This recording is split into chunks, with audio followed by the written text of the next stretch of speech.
It felt like it was only a matter of time until it was Denver's turn to get bit by the gambling suspension bug, but it has happened on the eve of training camp. Welcome into the second Broncos breakdown of the day, because defensive tackle Eyioma Uwazurike has been suspended indefinitely for violating the league's gambling policy. So we're going to break down everything we know so far, look at some statements and whatnot, kind of review the facts. And then we're going to spend the second half of the show looking for replacement options, whether that's in-house, whether that's external. We're going to take a gander at who might replace Wazurike on this year's 53-man roster. But Tom Pelissero was the first one to report the news that the NFL confirmed today that Eyioma Uwazurike of the Denver Broncos has been suspended indefinitely for betting on NFL games in the 2022 season.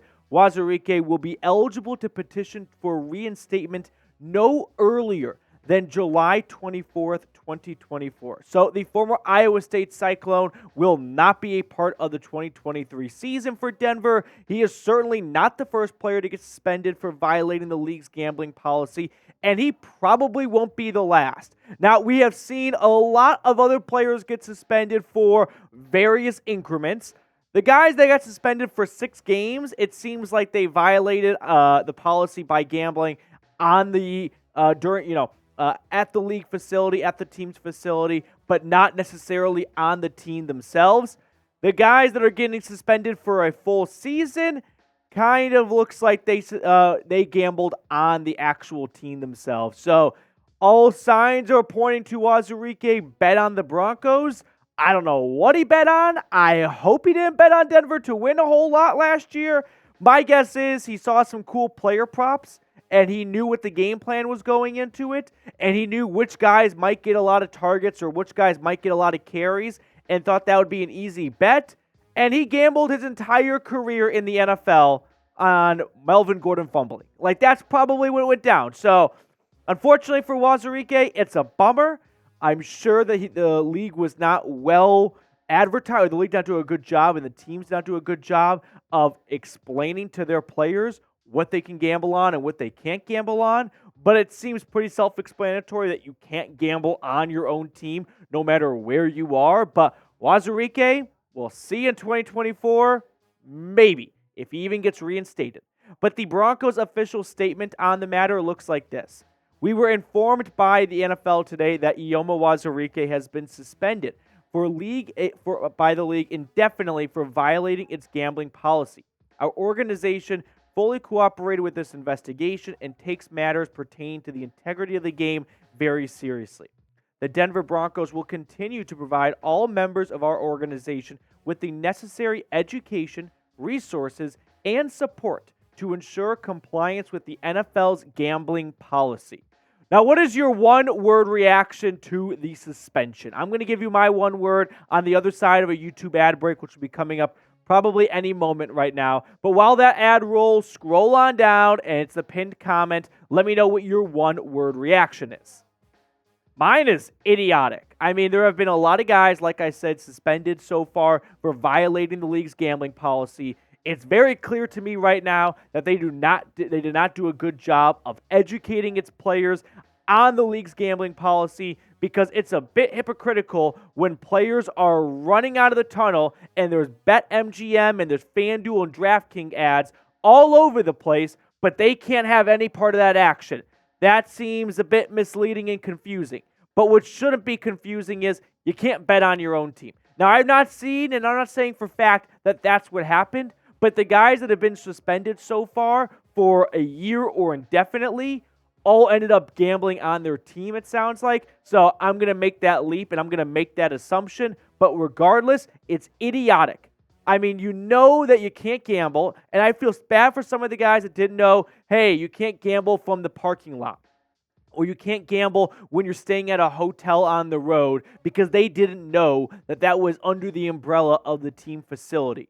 But Wazurike getting a full year suspension sounds like, or indefinite, I should say, sounds like he knew what he was doing was probably not good, and that's why the NFL slapped him with an indefinite suspension, and he has to reapply for a reinstatement into the league.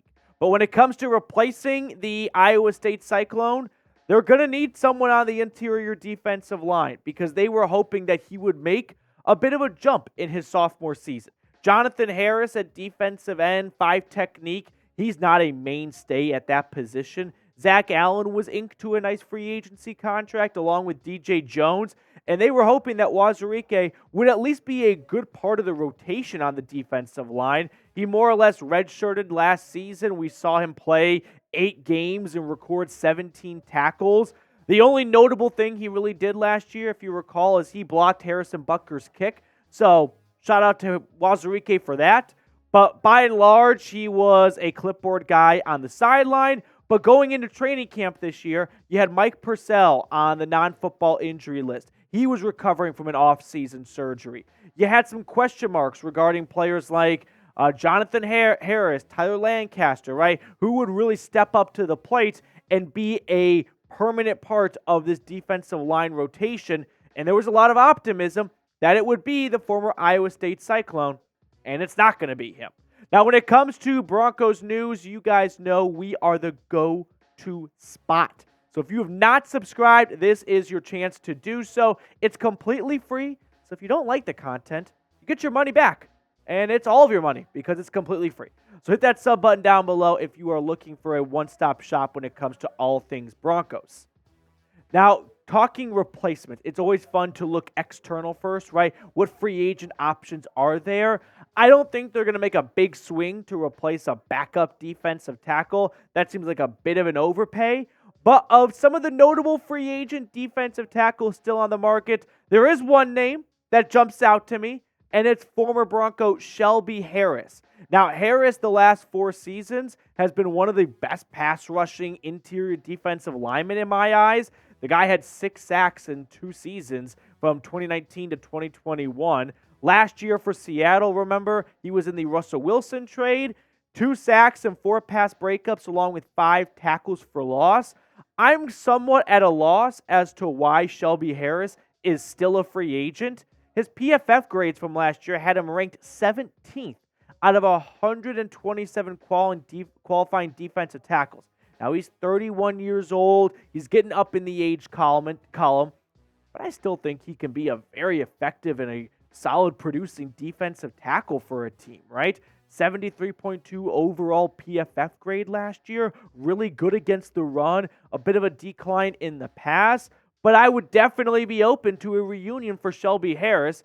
And I'm sure Denver didn't plan on adding another defensive lineman, but they've got an open roster spot. So why not kick the tires on some of these veterans? So what do you guys think? Should the Broncos bring Shelby Harris back? It would be very poetic and a full circle because Denver got Wazurike virtue of the Shelby Harris trade. Seattle sent a 4th-round pick over to Denver. That pick became Wazurike. So how funny would it be if the Broncos move on from Wazurike and replace him with Shelby Harris, the guy they traded to Seattle to get that 4th-round pick and a quarterback too, but that's not important right now. And at the end of the day, if you could go into 2023 with Russell Wilson and Shelby Harris, you win the trade, right? You have to win the trade, I believe, if you have 2 of those players on your team a year later. I mean, that's just mastermind GM right there by George Payton. If he can get Russell Wilson and then get Shelby Harris back from the Pacific Northwest a year later. Bring back Drew Lock, and the band's back together, folks.